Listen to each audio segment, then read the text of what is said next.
வாங்க மக்களே வாங்க. இப்போ பார்த்தீங்கன்னா நம்ம மட்டன் பிரியாணி செய்யணும். அது மட்டன் பிரியாணிக்கு முன்னாடி மட்டனை வேக வைக்கணும். ஏன்னா மட்டன் வந்து அவ்வளோ சீக்கிரம் சிக்கன் மாதிரி வேகாது. அதனால் நம்ம மட்டனை குக்கரில் ஒரு 5 விசில் விட்டுக்கலாம். அதுக்கு இப்போது எண்ணெய் ஊற்றுறேன். கொஞ்சோண்டு எண்ணெய் காயட்டும். இது பார்த்திங்களா தேவையான இன்க்ரீடியன்ட்ஸ்: சோம்பு, பட்டை, கிராம்பு, ஏலக்காய், கல்பாசி, ஒரு 3 பச்சை மிளகா, ஒரு 2 வெங்காயம். இது போட்டுட்டு மட்டன் ஆல்ரெடி 2 வாட்டி கழுவியாச்சு, அதனால் போதும். 3 வாட்டி கழுவியாச்சு. இது பேச்சுலருக்கு சொல்கிறேன். ஃபேமிலிக்கு எல்லா லேடிஸ்க்கு தெரியும், பட் பேச்சுலருக்கு இப்படி கழுவணுமான்னு தெரியாது. அதனால் மஞ்சத்தூள் போட்டு நல்லா கழுவி வச்சாச்சு. இப்போ இதை நம்ம தாளித்து விட்டுறலாம். ஒரு 5 விசில் விட்டால் போதும், மட்டன் வெந்துடும். அப்புறமா நம்ம அதை எடுத்து நம்ம பிரியாணி செய்யலாம். ஏன்னா இப்போ விறகடுப்புனா அதிலே நம்ம வேக விடலாம். இது ஸ்டவ்வுங்கிறதுனால நம்ம வந்து விறகடுப்பு மாதிரி வேக வைக்க முடியாது மக்களே. அதனால மக்களே நான் இதை நல்லா இதில் பொரியட்டும். அது பாருங்கள், நல்லா பாருங்கள் பொரியுது மக்களே. பார்க்குறவங்க யாருமே சப்ஸ்கிரைப் பண்ண மாட்டேங்கிறீங்க, ரொம்ப சப்ஸ்கிரைஸே பண்ண மாட்டேங்கிறீங்க. நீங்கள் பண்ணுங்கள் மக்களே. பாருங்கள், போட்டாச்சு. இப்படி போட்டு இதை நல்லா கிளறி விட்றணும் மக்களே. கிளறி விட்டுட்டோம்னா நம்ம இப்போ கரண்டி எடுக்க முடியாது. வீடியோ எடுக்கும்போது அதில் போய் கரண்டி எடுத்தால் எல்லாம் கவர் ஆகும். அதனால் எமர்ஜென்சிக்கு கத்தி யூஸ் பண்ணுறேன் மக்களே கிளறதுக்கு.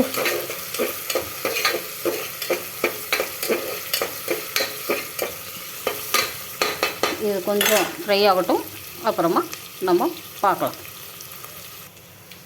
பாருங்கள் மக்களே, வெங்காயம் ஓரளவுக்கு ஃப்ரை ஆகிடுச்சு, போதும். ஏன்னா இது கறி வேக வைக்கிறதுக்கு தான் நம்ம செய்கிறோம். இதுக்கு கொஞ்சம் இஞ்சி பூண்டு போதும், இது போதும். இது நல்லா பாருங்கள், இது வதங்கணும். நீங்கள் இது சூப்பு மெத்தடு கூட யூஸ் பண்ணலாம். ஒரு தக்காளி போட்டுட்டா, இல்லை பெப்பர், ஜீரகம், மிளகு 2 போட்டுட்டிங்கன்னா இது சூப்பு, அவ்வளோதான். இப்போ பார்த்தீங்களா, கொஞ்சம் உப்பு போட்டுக்கிறேன். இங்கே பாருங்கள், உப்பு, pink salt, Kashmir pink salt. இதுக்கு கறிக்கு தேவையான கொஞ்சம் காரம், மஞ்சத்தூள், மிளகாத்தூள், அவ்வளோதான். இது வெந்ததுக்கப்புறமா நீங்கள் இப்படி குழம்பாகவும் வச்சுக்கலாம். இந்த கறி அப்படியே நீங்கள் மசாலா அரைச்சி ஊற்றினா குழம்பு, இல்லைன்னா பிரியாணிக்கு நம்ம எப்பயும் போல் நம்ம பிரியாணி செய்கிற ரெசிபி போடுறேன் அடுத்ததில். அப்போ நம்ம இந்த இதை அப்படியே வந்து தண்ணியை அளந்து ஊற்றிட்டு கறியும் போட்டுட்டு நம்ம பிரியாணி செஞ்சுக்கலாம். பாருங்கள், இதான் கறி. இப்போ நம்ம இந்த கறியை போட்டுறோம், ஓகேங்களா. மட்டன் 3/4 kg போட்டிருக்கு. ரொம்ப விலை ஏறிக்கிட்டே போகுது மட்டன் விலை. அதனால் சிக்கன் 1/4 kg போட்டேன். என்னடா இவங்க இது 3/4 kg போகிறீங்கன்னு நினைக்காதீங்க. அவ்வளோதான், காசு இருக்குது. இருக்கிற காசுக்குள்ளே தான் நம்ம செய்ய முடியும். சிக்கன்னா நல்லா சாப்பிடுவாங்க, மட்டன்னா என் பசங்க சாப்பிடாதுங்க அவ்வளோக்கா. அதனால் இதை நம்ம போட்டுட்டோம். இப்போ இது நல்லா ஒரு பெரட்டு.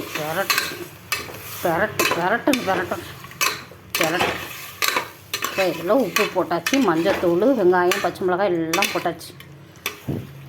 இந்த கறி வேகணும். இதே ஸ்டைல் தான் மட்டனுக்கும். நீங்கள் மட்டனை வேக வச்சா தான் உங்களுக்கு பிரியாணி வந்து மட்டன் வந்து நல்ல பிரியாணியில் வெந்துருக்கும். இல்லைன்னா சிக்கன் வந்து வெந்துடும். சிக்கனுக்கு வந்து மேக்ஸிமம் 12 minutes 13 minutes தான் சிக்கன். அதுக்கு மேலே வெந்துச்சுன்னா சிக்கன் கல் மாதிரி ஆகிடும். சிக்கனுக்கு வந்து 15 minutesக்கு மேலே நீங்கள் சிக்கனை குக் பண்ணவே கூடாது. மட்டன் வந்து நம்ம குக்கரில் வச்சு ஒரு 5 விசில் 6 விசில், உங்கள் குக்கர் என்ன மாதிரி இருக்குதோ அந்த மாதிரி வைங்க. ஏன்னா ஒவ்வொரு குக்கரும் ஒவ்வொரு மாதிரி இருக்கும். எங்கள் குக்கருக்கெல்லாம் 8 விசில் விடணும். சில குக்கருக்கு நல்லா கம்பெனி குக்கர்னால் ஒரு 2 விசில் விட்டால் போதும், வெந்துடும். அதுக்காண்டி நீங்கள் தான் சொன்னீங்க நான் 8 விசில் விட்டேன்னு சொல்லக்கூடாது. அந்த மாதிரி இது நல்லா உப்பு போட்டாச்சு, எல்லாம் ஊற்றியாச்சு, தண்ணி ஊற்றியாச்சுன்னா அவ்வளோதான். நம்ம மூடி வச்சுருவோம். பாருங்கள், தண்ணி ஊற்றிட்டோம். இது வந்து வெந்ததுக்கப்புறமா நம்ம பிரியாணி செய்யலாம். அவ்வளோதான். இப்படியே நீங்கள் இந்த ஸ்டைலில் வேக வச்சு நல்லா தேங்காய், சின்ன வெங்காயம், பூண்டு, மிளகு, ஜீரகம், பட்டை, கிராம்பு, சோம்பு, மல்லி இதெல்லாம் வறுத்து தேங்காய் 2 பீஸ் போட்டு வறுத்து நீங்கள் குழம்பாவும் செய்யலாம். இப்படி வேக வச்சு மிளகு ஜீரகம் மட்டும் நுணுக்கி போட்டிங்கன்னா, கருவேப்பிலை, தக்காளி போட்டிங்கன்னா சூப்பு. இது நம்ம பிரியாணிக்காக சும்மா வெறுங்கறியை வேக வச்சா நல்லா இருக்காது. அதனால தான் அதுக்கு கொஞ்சம் ஃப்ளேவர் கொடுக்கறதுக்கு வெங்காயம், பச்சை மிளகாய், இஞ்சி பூண்டு பேஸ்ட்டு, கொஞ்சம் மிளகாத்தூள், மஞ்சத்தூள், உப்பு போட்டு இதை வேக வச்சோம்னா பிரியாணியிலே நல்லா இது பிடிச்சிடும், காரம், உப்பு காரம். அப்போ நம்ம பிரியாணியில் கறி டேஸ்ட்டாக இருக்கும். சில இதில் பார்த்திங்கன்னா பிரியாணி டேஸ்ட்டாக இருக்கும், கறி சப்புன்னு இருக்கும். அதுக்காக தான் இந்த மெத்தட். ஓகே மக்களே, சப்ஸ்கிரைப் பண்ணுங்கள்,